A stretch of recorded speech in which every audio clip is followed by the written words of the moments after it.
चारवटा सुसमाचार र त्यसपछि रोमीको किताब मात्रै हाम्रो हातमा थियो भने पनि ख्रिस्टियन जीवनलाई चाहिने सबै आधारभूत कुराहरू त्यहाँ छन् भनेर धेरैले भन्दछन् र यही पत्रद्वारा नै धेरै व्यक्तिहरूको जीवनमा परिवर्तन पनि आएको थियो। इतिहासमा महत्त्वपूर्ण व्यक्तित्वहरूले पनि जब यो किताबलाई बुझ्न सके त्यसपछि ख्रिस्टियन विश्वास उनीहरूको लागि अत्यन्तै महत्त्वपूर्ण विश्वास बन्न गयो। त्यसै कारण हामीले हिजो परिचयको हिसाबले मात्रै 1 देखि 17 पद हेरेका थियौँ र त्यसमा पनि 17 पदमा आइपुग्दाखेरि हतारमा भएको कारण धेरै कुरा छुन सकेका थिएन। त्यसकारण आज म फेरि 1 अध्यायको 14 देखि 17 पद यहाँको सामनेमा पढेर अगाडि लैजान चाहन्छु।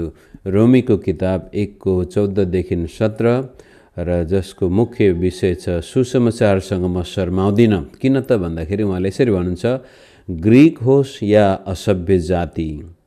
अब यो ग्रीक भन्ने बित्तिकै विद्वान, दार्शनिक, सभ्य जाति, अनि असभ्य भनेपछि त्यति बेलाको उत्तर युरोपियनदेखि लिएर पश्चिम युरोपियन, अफ्रिकन यो असभ्य जाति अथवा बार्बेरियन भन्ने अर्को एउटा शब्द छ।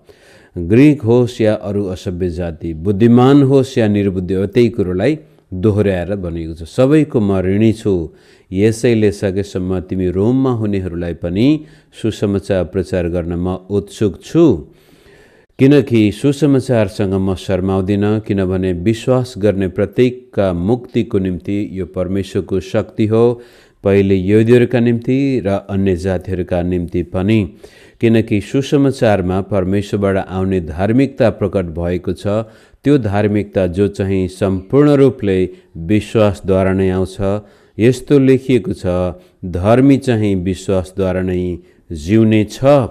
यस किसिमले रोमीको किताबको परिचयमा नै पौलले यो रहस्यलाई घोषणा गर्दै हुनुहुन्छ र भन्दै हुनुहुन्छ कि मलाई परमेश्वरले सुसमाचार प्रचार गर्न पठाउनु भएको हुनाले म खालि यहुदीहरूलाई मात्र होइन, एसियाका प्रान्तमा हुनेहरूलाई मात्रै पनि होइन, यो ग्रीक दर्शनमा बस्नेहरूको लागि मात्र नभएर म स्पेनसम्मै सुसमाचार प्रचार गर्न जान्छु। बार्बेरियनहरू, सभ्य जातिहरूको बिचमा पनि म सुसमाचार प्रचार गर्न जान चाहन्छु र त्यसका साथसाथै तिमी रोममा बस्नेहरू, अब रोम चाहिँ एउटा शक्तिको केन्द्र हो।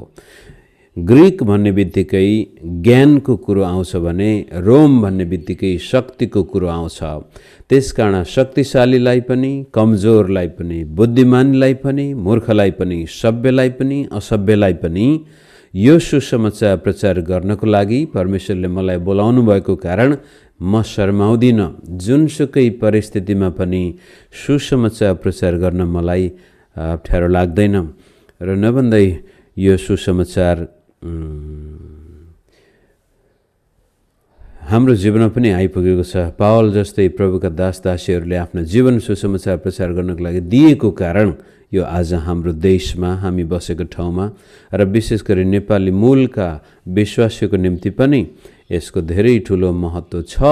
कारण यो इतिहासको अन्त्यतिर आएर नेपाली जातिले सुसमाचार सुन्न पाएको छ। हुन त अब 200-400 वर्ष अगाडिदेखि नै अलिअलि त सुसमाचार आउन खोजेको थियो, तापनि हाम्रो शासकहरूले त्यति बेलाको सामाजिक परिवेशले सुसमाचारको निम्ति ढोका बन्द गरिएको थियो। तर आज सुसमाचार बडो गजबले नेपाली जातिमा आएको छ।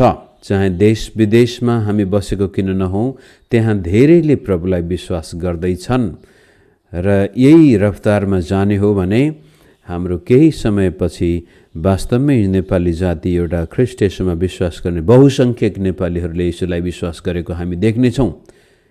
यो किन भयो त भन्दाखेरि, किन चाहिँ पौल सुसमाचार प्रचार गर्न शर्माउँदैन भनेदेखि यो वास्तवमै परमेश्वरको शक्ति हो। किनकि सुसमाचारसँग म शर्माउँदैन, किनभने विश्वास गर्ने प्रत्येकका मुक्तिको निम्ति यो परमेश्वरको शक्ति हो। त सुसमाचार प्रचार गर्दाखेरि पावलले हामीलाई क्रिस्चियन बनाउने होइन, अथवा कुनै पास्टरले हामीलाई क्रिस्चियन बनाउने होइन, कुनै प्रचारकले क्रिस्चियन बनाउने होइन। अब तपाईँ म नेपालमा भारतमा बस्नेहरूलाई एउटा आरोप लगाइन्छ, यिनीहरूलाई चाहिँ कसैले आएर ख्रिस्टियन बनायो, पैसा खाएर यिनीहरू ख्रिस्टियन भए, डलर खाने भनेर त्यो चाहिँ एउटा निम्न स्तरको व्यक्तिले मात्रै भन्दछ, जसले सोचेको छैन, विचार गरेको छैन। उसलाई लाग्छ यही होला, यस्तै यस्तै सुनिया छ अनि यही नै हुनुपर्छ भनेर विद्वान भनाउँदाहरू पनि आज मूर्ख भएर यसरी विश्वास गर्छन् कि कुनै मानिसले पैसाको लागि धर्म बेच्ला। तर वास्तवमा जब कसैले सुसमाचार सुन्दछ त्यसमा मानवीय शक्तिभन्दा परमेश्वरको शक्ति काम गर्दछ। अब त्यो शक्तिको बारेमा कुरा गर्दाखेरि हामी पछि बिस्तारै यसमा अगाडि जाने नै छौँ। जुन शक्ति हो पवित्र आत्माको शक्ति, परमेश्वरको शक्ति। अनि यो शक्ति विश्वास गर्नेको लागि उपलब्ध छ भन्ने बित्तिकै हामीले यसमा के हुँदो रहेछ त, यो परमेश्वरको शक्तिमा के कुराहरू हुन्छन्, हामीले उद्धार पाउँदाखेरिको अवस्था कस्तो छ, कुन आधारले हामी यो भन्न सक्छौँ कि यो विश्वास गर्नेका निम्ति परमेश्वरको शक्ति हो, पहिले यहुदीहरूका निम्ति र अन्य जातिहरूका निम्ति पनि भन्ने बित्तिकै 2-3 पदमा पावलले भन्नुहुन्छ यो सुसमाचार अगाडिबाट नै धर्मशास्त्रमा अगमवक्ताद्वारा प्रचार गरिएको थियो, उल्लेख गरिएको थियो र त्यसै धर्मशास्त्रको आधारमा येशू दाउदको वंशबाट आउनुभयो। त सुसमाचारमा परमेश्वरको शक्ति प्रकट भएको छ भन्ने कुरा भन्दाखेरि हामीले पुरानो करारलाई बिर्सनु हुँदैन।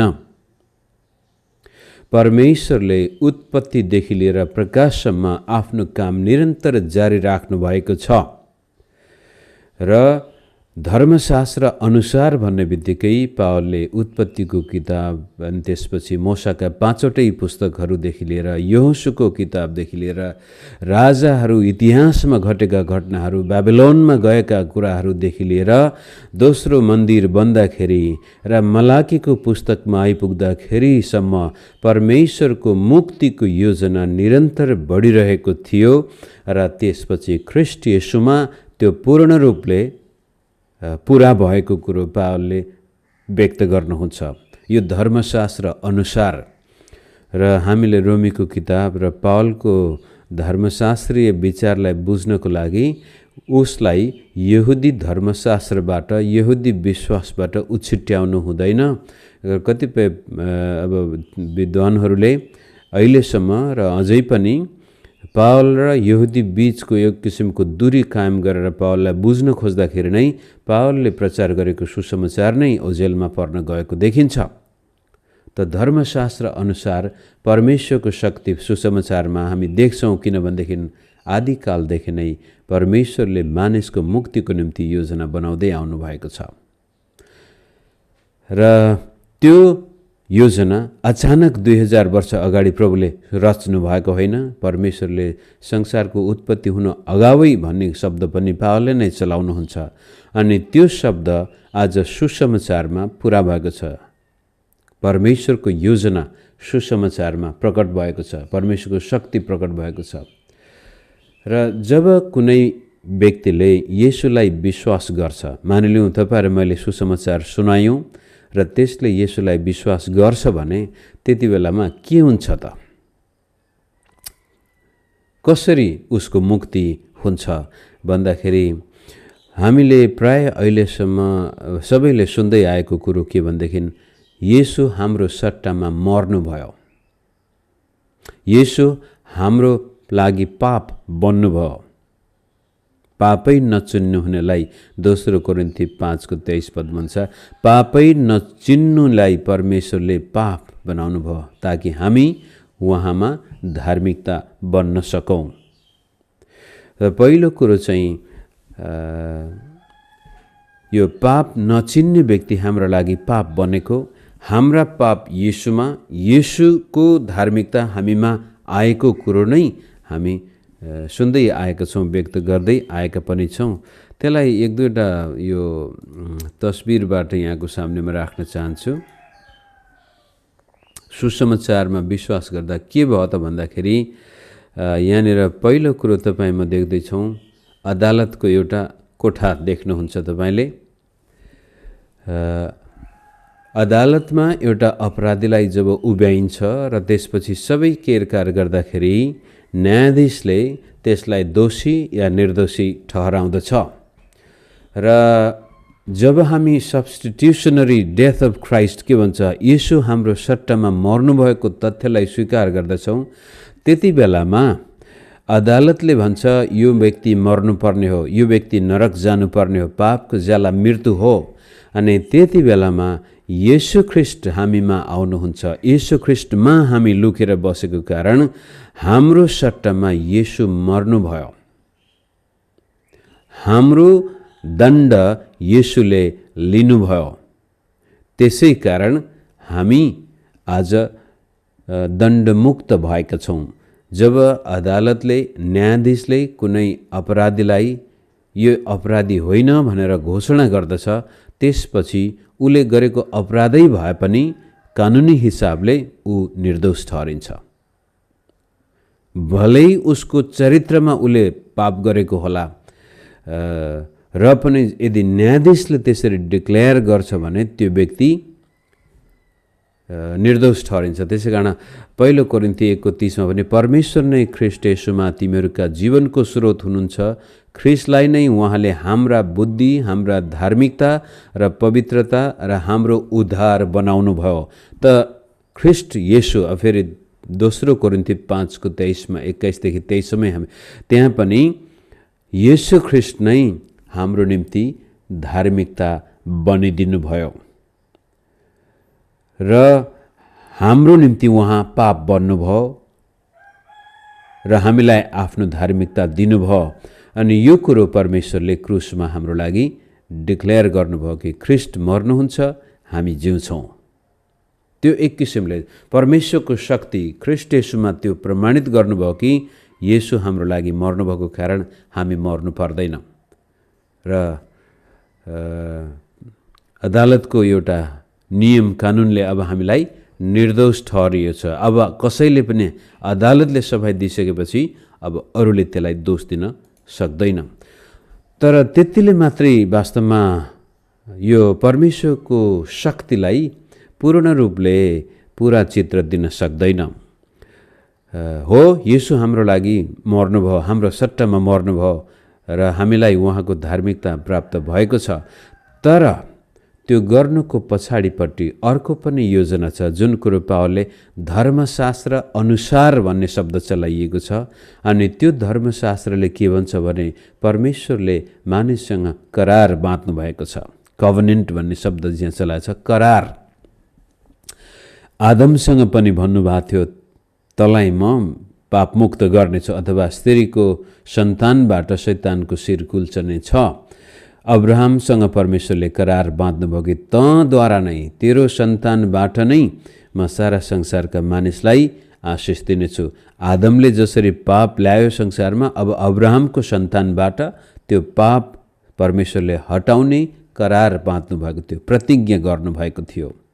र त्यसपछि ख्रीष्ट येशूमा त्यो प्रतिज्ञा पुरा भएको छ। यसले गर्दाखेरि येशू हाम्रो लागि पाप बन्नुभयो र हामीलाई उहाँको धार्मिकता दिनुभयो भन्ने एउटा पक्ष छ भने, तर त्यसलाई अझ ठुलो छाता ओढाउने परमेश्वरको शक्ति भनेको उहाँको करार हो, उहाँले बोलेको वचन हो, उहाँले दिएको प्रतिज्ञा हो। र त्यो प्रतिज्ञामा मानिसप्रति परमेश्वरको प्रेम छ।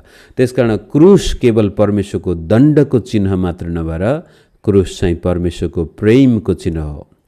केवल हामी क्रुसलाई दण्डको चिन्ह मात्रै लिन्छौँ भने त्यसले चाहिँ परमेश्वर एकदमै निर्दयी, क्रूर, क्रुद्ध। अनि एउटा उदाहरण दिइन्छ कि मानिलिउँ तपाईँ बसको ड्राइभर हो र बसभरि प्यासेन्जर छन्, बस आफ्नो रफ्तारमा गइरहेछ, पुलमाथि आइपुग्यो र त्यो पुलमा एउटा मात्रै बस जाने, त्यहाँ मान्छेहरू आवर जावत गर्न सक्दैनन् रे। र तपाईले गाडी हाँक्दै गर्दाखेरि पछाडिपट्टि मान्छेहरू बसेका छन् र ठ्याक्कै अगाडि त्यो पुलको बिचमा तपाईको आफ्नै छोरा एकदमै बसिरहेछ। अब यदि त्यो छोरालाई बचाउने हो भनेदेखि गाडी यता उता हुँदाखेरि पुलबाट खसेर सबै मान्छे मर्नेछन्। होइन भनेदेखि यदि बसमा बसेका मान्छेलाई बचाउने हो भने आफ्नो छोरालाई गाडीले किचेर अगाडि जानु छ। अब यो छान्नु पर्यो। छान्दाखेरि धेरै मान्छे बचाउनको लागि तपाईले आफ्नो छोरालाई गाडीले किचेर मारिदिनु भयो, जसको कारण अब पछाडिका मान्छेहरू बाँचे। त कहिलेकाहीँ क्रुसलाई दण्डको चिन्ह हेर्दाखेरि अब के गर्ने, परमेश्वर एकदम असमर्थ हुनुहुन्थ्यो। त्यसले गर्दाखेरि अरू उपाय नभएर आफ्नै छोरालाई मार्नुभयो, मार्नै पर्ने भयो बाध्यतावश। तर त्यो पनि एउटा पक्ष छ क्रुसको। तर त्योभन्दा पनि ठुलो पक्ष हो परमेश्वरले मानिससँग बाँध्नुभएको करार जो प्रेममा आधारित छ। परमेश्वरले मानिसलाई यति धेरै प्रेम गर्नुभयो कि उहाँले आफ्नो एकमात्र पुत्र दिनुभयो। अनि यो पुत्र दिनुभयो भन्दाखेरि पिता पुत्र पवित्र आत्मा सँगै त्यसमा सहभागी हुनुभएको कारण, स्वयं पुत्रले मानिसलाई प्रेम गरेको कारण पिताले पुत्रलाई मार्नुको सट्टामा भन्दा पनि पुत्र आफैले मानिसलाई प्रेम गरेको कारण आफ्नो प्राण दिनुभएको कुरो। त क्रुस चाहिँ प्रेमको चिन्ह पनि हो, न्यायको चिन्ह मात्रै। क्रुसलाई हामीले लियौँ भनेदेखि परमेश्वर चाहिँ कस्तो क्रोधी, न्याय के निर्दयी जस्तो देखिन्छ। तर क्रुस चाहिँ करारको चिन्ह पनि भएको कारण यो परमेश्वरको प्रेमको चिन्ह हो। प्रेमको कारण परमेश्वरले आफैलाई दिनुभयो ताकि मानिस बाँच्न सकोस्। त्यो हो परमेश्वरको शक्ति। त्यो एउटा अर्को पक्ष छ। नत्र यो लुथरको पालादेखि नै आजसम्म पनि जसले जस्टिफिकेसन बाई फेथ भन्ने एउटा शब्द चलाइन्छ, विश्वासद्वारा धर्मीजन विश्वासबाटै जिउनेछ भन्ने रोमी 1:17 पावलले भनेको हबकुक 2:4बाट त्यो उहाँले कोट गर्नुभएको छ। र त्यसपछि हबकुक मात्र नभएर उहाँ पक्कै पनि उत्पत्ति 15 अध्यायमा अब्राहमसँग परमेश्वरले बाँध्नुभएको करार र अब्राहमलाई दिएको प्रतिज्ञा र अब्राहमले परमेश्वरको प्रतिज्ञामाथि विश्वास गरेर यो उनको निम्ति धार्मिकता गनियो भन्ने शब्द पनि त्यहाँ उल्लेख गरिएको छ।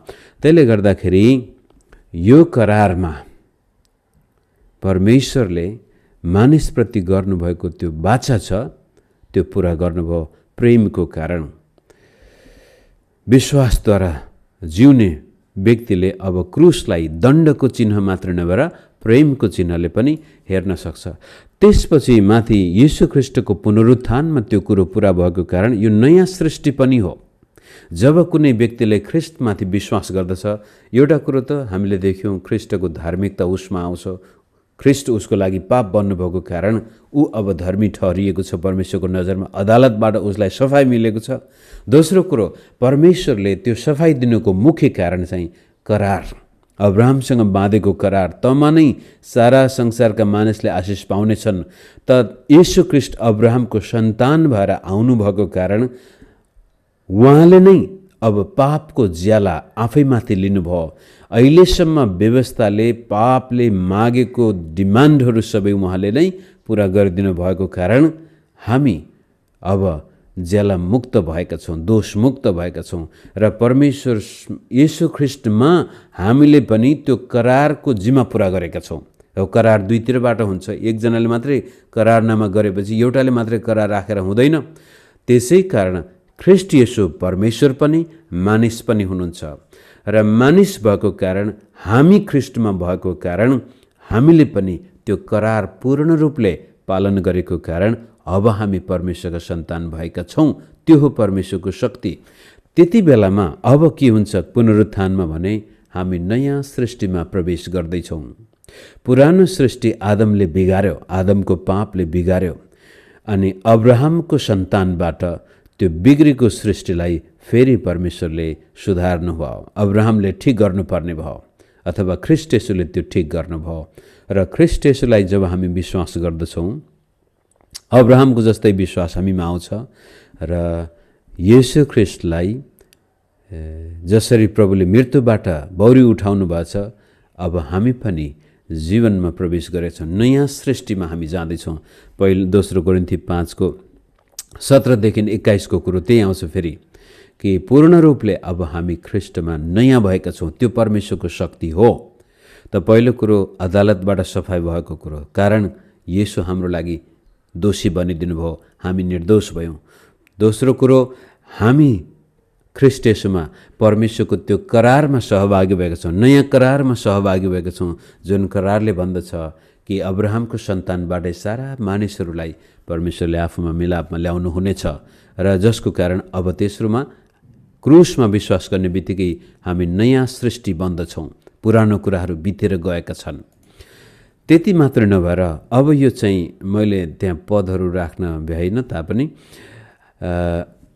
यो चाहिँ ख्रीष्ट येशूमा हामी छौँ, येशू हामीमा हुनुहुन्छ। यूहन्ना 8:12 मा त प्रभुले I am the light of the world, he who follows me shall not walk in darkness but have the light of life. र गलाती 2:20 मा पनि पावलले भन्छ अबदेखि म होइन तर ख्रीष्ट ममा जिउनुहुन्छ। अनि त्यो 6:14 मा पनि संसारको लागि म ख्रीष्टसँगै क्रुसमा टाँगिएको छु र व्यवस्थाको लागि पनि म क्रुसमै टाँगिएको छु। अब जे जति म जीवन जिउँछु यो चाहिँ परमेश्वरका पुत्रमा विश्वास गरेर म यो जीवन जिउँदछु। त्यसले के भन्छ भने जब हामी ख्रीष्ट येशूमा विश्वास गर्छौँ, सुसमाचारमा विश्वास गर्छौँ, त्यति बेलामा बडो अर्को गजबको कुरो हुन्छ। त्यो के भनेदेखि हामी स्वयं परमेश्वरमा, परमेश्वर हामीमा एक किसिमको आत्मिक युनियन, आत्मिक एकता परमेश्वरसँग हुन्छ हाम्रो। येशू हामीमा, हामी येशूमा, र हामीलाई त पवित्र आत्माको परमेश्वरको मन्दिर, परमेश्वरको घराना पनि के भन्छ हाउस, परमेश्वरको महिमालाई स्वीकार गर्न सक्ने एक किसिमको मन्दिर हामी बन्दछौँ। जब कुनै व्यक्तिले ख्रीष्टलाई विश्वास गर्छ मित्रहरू, उसमा स्वर्ग र पृथ्वी मिलाप हुन्छन्। यो रहस्य परमेश्वरको शक्ति सुसमाचारमा प्रकट भएको छ भन्ने कुराहरू अब बिस्तारै उनले यो रोमीको किताबमा व्यक्त गर्नेछन्। तर सुरुमै हामीले यो बुझौँ कि सुसमाचारमा हामी दोषमुक्त भएको छौँ, अदालतबाट फैसला भएको छ। सुसमाचारमा हामी परमेश्वरको करारका सहभागी भएका छौँ। अब चाहिँ हामी परमेश्वरका मानिस भएका छौँ, परमेश्वर हाम्रो परमेश्वर हुनुभएको छ। हामीले करार पूर्ण रूपले पालन गर्न सक्ने भएका छौँ ख्रीष्ट येशूमा, र त्यसपछि नयाँ सृष्टि भएका छौँ। त्यति मात्र होइन, अब यो नयाँ सृष्टिमा हाम्रो र परमेश्वरकोसँग यस्तो गजबको मिलाप भएको छ कि हामी केवल परमेश्वरको स्वरूपमा बनेको प्राणी मात्र नभएर अब त परमेश्वरको उपस्थितिले भरिएको प्राणी। यो थियोसिस भन्ने शब्द छ ग्रिक अर्थोडक्स चर्चमा। हामीमा डिभाइन नेचर, स्वर्गीय स्वभाव, ईश्वरीय स्वभाव आएको छ। त ख्रीष्टमा पावलको एउटा शब्द धेरै पटक उहाँले ख्रीष्ट येशूमा, ख्रीष्ट येशूमा, म ख्रीष्टमा, ख्रीष्ट ममा, हामी ख्रीष्टमा, ख्रीष्ट हामीमा, र त्यसपछि स्वर्ग र पृथ्वी सबै कुराहरू ख्रीष्टमा पुरा भएको कुरो हामी देख्दछौँ। यो पनि परमेश्वरको शक्ति हो जो सुसमाचारमा विश्वास गर्दाखेरि हुन जान्छ। अन्तिममा एउटा चित्र अर्को देखाएर म आज बिदा हुन चाहन्छु। त्यो चाहिँ कलसी 2 अध्यायको माथिबाटै पढ्नुभयो भने अझै राम्रो हुन्छ। कलसीमा पनि एफिसीमा पनि ती कुराहरू उल्लेख गरिएको छ, गलातीमा पनि ती कुराहरू आउँछन्। एफिसी झन् राम्रोसँग बताएको छ, तापनि गलातीको 2 अध्यायको यो 13बाट पढ्नुपर्ने, म 14बाट पढ्छु। र हाम्रो विरुद्धमा रहेको तमसुक र त्यसका सबै कानुनी दाबीहरूलाई क्रुसमा किला ठोकी रद्द गरिदिनु भयो। एफिसी 2:15 मा पनि त्यो उल्लेख गरिएको। उहाँले प्रधानताहरू र शक्तिहरूलाई निशस्त्र पारी ती सबैमाथि क्रुसमा विजय प्राप्त गर्नुभयो र तिनलाई खुलमखुला तमासा बनाइदिनु भयो। यो क्रुसमा यो बैजनी वस्त्र तपाईँ देख्नुहुन्छ, विजयको वस्त्र, शक्तिको वस्त्र हो। अब यो सुसमाचार परमेश्वरको शक्ति प्रकट गर्ने माध्यम हो भनेर पावलले रोमीको पत्रमा भन्नुहुन्छ भने कस्तो खालको शक्ति त भन्दा जब आदमले पाप गर्यो, पापको कारण आदम शैतानको बसमा र पापको बसमा गयो, जसको फलस्वरूप उसको शक्ति सिद्धियो। अब शैतानिक शक्तिको बसमा आदम थियो। त्यसै कारण पाप जहाँ हुन्छ त्यहाँ मृत्यु, अब मृत्युको शक्ति त्यहाँ आयो। तर कल्वरी क्रुसमा परमेश्वरको त्यो शक्ति प्रकट भयो जुन शक्तिले मानिसलाई कैदी बनाएको थियो, त्यो पनि अब हारेर गएको छ, पराजित भएको छ। 15 पद विशेष गरी प्रधानताहरू र शक्तिहरूलाई निशस्त्र पारी भनेको यो पक्कै पनि दुष्ट आत्माहरू, शैतानिक शक्तिहरू जसले मानिसलाई आफ्नो बन्धनमा राखेका थिए, क्रुसमा त्यो नष्ट भएको छ। त कल्भरी क्रुसमा येशू मर्दाखेरि उहाँ हाम्रो लागि धार्मिकता पनि बन्नुभयो, हाम्रा पाप उहाँले बोक्नु भएको छ। उहाँले करार भङ्ग गरेका सबै दोषहरू आफूमा लिनुभएको कारण त्यो क्रुसमा बगेको रगतले नयाँ करार फेरि स्थापना गरेको छ, जुन करारमा हामी पनि सहभागी भएका छौँ। येशूले त्यो करारका प्रत्येक शर्तहरू पुरा गर्नु हुँदाखेरि हामी पनि उहाँमा भएको कारण ती करार पूर्ण रूपले पालन गर्दैछौँ र उहाँ हाम्रो परमेश्वर, हामी उहाँका मानिस बनेका छौँ। त्यसपछि हामी नयाँ सृष्टि पनि भएका छौँ। अब पुरानो बितेर गएको छ। पुरानो सृष्टि स्वर्ग र पृथ्वीबाट सुरु भएको थियो भने अब नयाँ सृष्टि चाहिँ मानिसबाट सुरु हुन्छ। पुरानो सृष्टि मानिसमा अन्त्य भएको थियो, नयाँ सृष्टि मानिसबाट सुरुवात हुन्छ र अन्त्यमा स्वर्ग र पृथ्वीबाट समाप्त हुनेछ, पूर्ण हुनेछ। र त्यस किसिमले अब यो शक्ति परमेश्वरले क्रुसद्वारा प्रकट गर्नुभएको छ। त क्रुसको शक्ति गजबको शक्ति छ, जसले शक्तिशाली व्यक्ति त्यति बेलाको शक्तिले क्रुसमा येशूलाई मार्दाखेरि सोचेको थियो, म मेरो शक्ति प्रयोग गरेर यसलाई सदाकालको लागि नष्ट गरिदिनेछु। तर त्यही क्रुसबाट येशू ख्रीष्टले सबै शैतानिक शक्तिहरू नष्ट गर्नुभयो र त्यसमाथि खुलमखुला तमासा बनाइदिनु भएको छ। त जब कुनै व्यक्तिले येशूमा विश्वास गर्दछ, ऊ शैतानिक शक्तिबाट मुक्ति पाएको, नयाँ सृष्टि भएको, परमेश्वरको आत्माले भरिएको, परमेश्वरसँगै एक भएको व्यक्ति र त्यसपछि परमेश्वरको नजरमा निर्दोष, अब ऊ कहिल्यै पाप नगरे सरह परमेश्वरबाट उसले त्यो सफाई पाएको छ। यस किसिमले पावलले व्यक्त गरेको यो सुसमाचारसँग म शर्माउँदिनँ भन्ने कुरा तपाईँ र मैले राम्रोसँग बुझ्यौँ भनेदेखि यसको रहस्य बडो गहिरो छ। धर्मी चाहिँ विश्वासद्वारै जिउने छ। धर्मी को हो? अब त्यो व्यक्ति जो क्रुसमा येशू सँगसँगै टाँसिएको छ र उसको लागि ख्रीष्ट येशू पाप बनिसक्नुभयो। त्यो चाहिँ सब्स्टिट्युसनरी डेथ अफ क्राइस्ट भन्छौँ। जो कहिलेकाहीँ हामी त्यही मात्रै सोध्छौँ, क्रुस मुक्ति भन्ने बित्तिकै येशू मेरो लागि मर्नुभयो, त्यसकारण अब म मर्नु पर्दैन। त्यो एउटा पक्ष मात्रै हो। क्रुसमा धेरै महत्त्वपूर्ण कुराहरू घटेका छन् र तीमध्ये करार, नयाँ करारको चिन्ह पनि हो।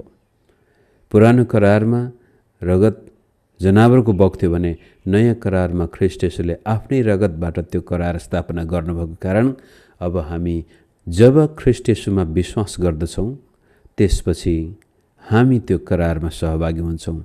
त्यति बेलामा हामी नयाँ सृष्टि हुँदै परमेश्वरको मन्दिर बन्दछौँ र सारा शैतानिक शक्तिमाथि पनि हाम्रो अधिकार आउँछ। अब अर्को एउटा वचन भनिहालौँ सुसमाचारमा, किनकि सुसमाचारमा परमेश्वरबाट आउने धार्मिकता प्रकट भएको छ। अब यो धार्मिकता भन्ने बित्तिकै कहिलेकाहीँ हामी ख्रीष्ट येशू हाम्रो लागि पाप बन्नुभयो, उहाँ हाम्रो लागि धार्मिकता बन्नुभयो भन्ने कुरामा मात्र हामी सीमित सोचिदिन्छौँ। तर यो पनि परमेश्वरको धार्मिकता भन्ने बित्तिकै हिजो पास्टर गणेशले सोध्नुभएको थियो धार्मिकता र नैतिकता। जब हामी परमेश्वरको धार्मिकता भन्छौँ, यो परमेश्वरमा भएको असल चरित्रभन्दा पनि यो उहाँले आफूले दिएको करारप्रतिको विश्वासयोग्यता। परमेश्वरले जे कुरो बोल्नु भएको थियो त्यो उहाँले पुरा गर्नुहुन्छ। करारप्रतिको परमेश्वरको तर्फबाटको विश्वासयोग्यता नै धार्मिकता भनेर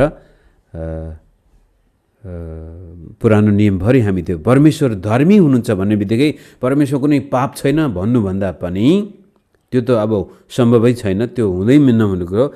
परमेश्वर आफ्ना वचनप्रति विश्वासयोग्य हुनुहुन्छ। त्यसै कारण येशू ख्रीष्ट पनि विश्वासयोग्य हुनुहुन्छ हामीलाई मुक्ति दिनको लागि र उहाँको विश्वासयोग्यताको कारण नै येशू ख्रीष्ट क्रुसमा पनि जानुभएको हो। र धर्मीजन विश्वासद्वारै जिउनेछ भन्दाखेरि अब हाम्रो विश्वास चाहिँ येशू ख्रीष्टको विश्वासयोग्यतामाथि राखिएको विश्वास हो। परमेश्वरको विश्वासयोग्यतामाथि राखिएको विश्वासद्वारा हामी करारमा सहभागी हुँदछौँ।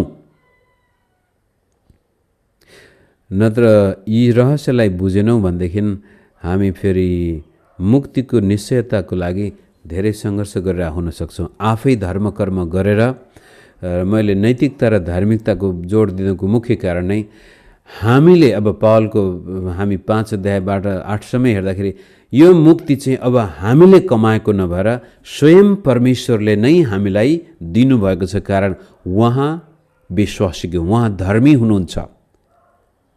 किनभने अब्राहमसँग उहाँले करार बाँध्नुभएको थियो कि तँमा नै म यो गर्नेछु। अनि त्यो कुरो आज येशू ख्रीष्टमा उहाँले पुरा गर्नुभएको छ। त जस कसैले येशू ख्रीष्टको सुसमाचार सुन्दछ त्यो व्यक्तिमा त्यति बेलामा परमेश्वरको शक्तिले काम गर्दछ र ऊ अब विश्वासबाट बाँचेको हुन्छ। येशू ख्रीष्टको विश्वासयोग्यतामाथि राखेको विश्वासबाट ऊ बाँचेको हुन्छ। जसरी ख्रीष्टले आफ्नो विश्वासयोग्यता जाहेर गर्नुभयो त्यसरी नै हामीले पनि येशूले गर्नुभएको कामलाई स्वीकार गर्दछौँ भनेदेखि हामी पनि उहाँमा विश्वास राख्ने व्यक्ति बन्दछौँ र हामी येशू ख्रीष्टमा धर्मी ठहरिन्छौँ। कारण उहाँ हाम्रो लागि धार्मिकता बन्नुभयो। यति भन्दै म यो अब भोलिबाट हामी विशेष संसारमा किन चाहिँ सुसमाचारको आवश्यकता पर्यो त भन्ने कुरा बयान गर्दै 3 अध्यायसम्म हामी यो पाप, यहुदी संसार पनि पापी र गैर यहुदी संसार पनि पापी छ भन्ने कुरा देखाउँदै परमेश्वरले 4 अध्यायमा फेरि यो करारको भाषालाई हामी समात्नेछौँ।